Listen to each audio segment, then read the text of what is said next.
Գյորջյան Կասկադ 60 ամիս փուլային վճարում բազմաթիվ առավելություններ։ Եվ վերջապես ամենահակափաստարկներին են պատասխանում, էլի իմ լսած այս ընթացքում, այդ որ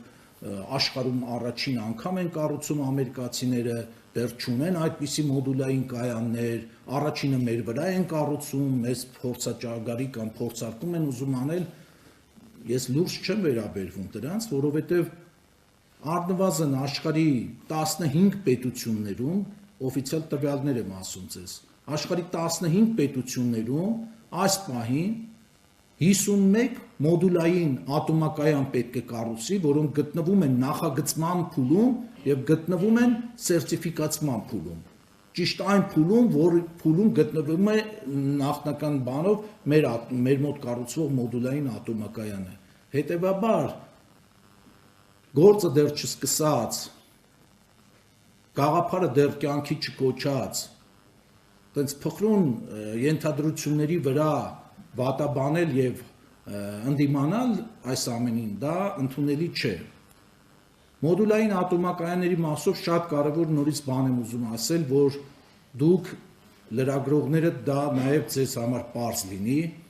մասնագիտական արդեն մոդուլային, հատկապես ամերիկյան մոդուլային ատոմակայանը նախագծվող ունի մի շարք առավելություններ, որը որ ավելի գրավիչ է դարձնում այդ կայանի տեսակը Հայաստանի համար։ Առաջին առավելություններից մեկը դա նա է, որ ինքը պասիվ հանգստի անցնելու մեխանիզմով է աշխատելու։ Այսինքն Աստված մի արածցեր վթարային իրավիճակներում, երբ որ էլեկտրաէներգիա չկա տարածքում, պոմպերը չեն աշխատում եւ այլն, մարդու միջամտություն ատոմակայանի սառեցման, վթարային իրավիճակում գտնվող մոդուլային ատոմակայանի սառեցման համար նման կարիք չի լինելու։ Երկրորդ, մոդուլային այս տիպի ատոմակայանները 80-ից 90%-ով իրենց հիմնական բաղկացուցիչ սարքավորումները եւ մասերը արտադրվելու են արտադրող գործարաններում։ Եվ միայն տեղափոխվելու են տարածք այն երկիր, որտեղ որ պետք է տեղակայվեն եւ լեգոյի սկզբունքով հավաքվելու են դրանք։ Այսինքն եւ ժամանակի մեջ շինարարության, եւ շինարարության սխալանքի, եւ անվտանգության առումով սրանք շատ ավելի բարձր դասի ատոմակայաններ են, քան այն ինչ որ այսօր ունենք։ Եվ հատկապես որ այս մոդուլային ատոմակայանները պետք է հողի մեջ ստորգետնյա բանում կառուցվեն ռեակտորային մասը։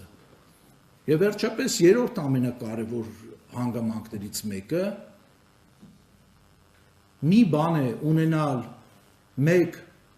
440 մեգավատանոց ատոմակայան,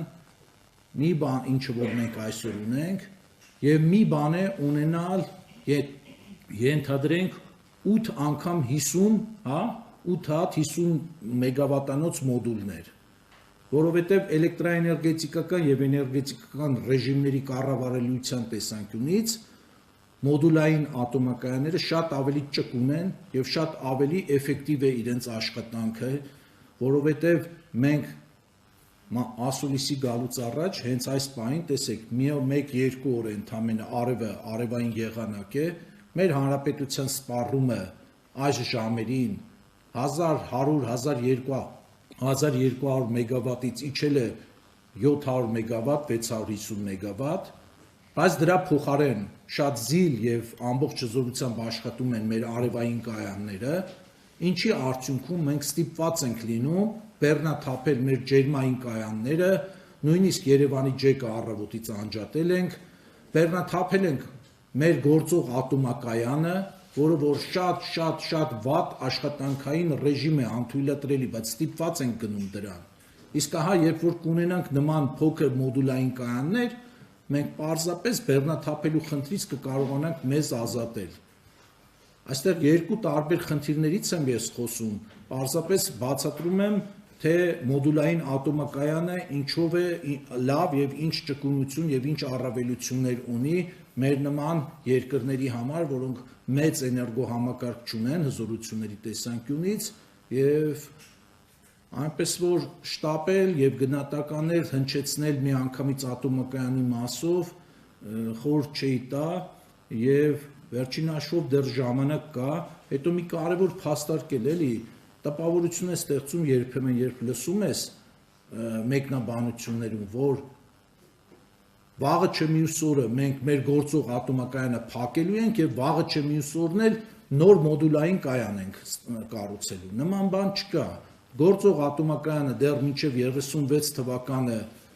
պետք է աշխատի, դրանից հետո էլ միգուցե 5-10 տարի հնարավորություն կլինի կյանքը երկարաձգելու գործող ատոմակայանի, դա արդեն մասնագետները կգնահատեն, կասեն միջազգային կառույցները այդ ժամանակ կգնահատեն, կասեն, տեսականորեն այդ ռեսուրսը կա այս պահին։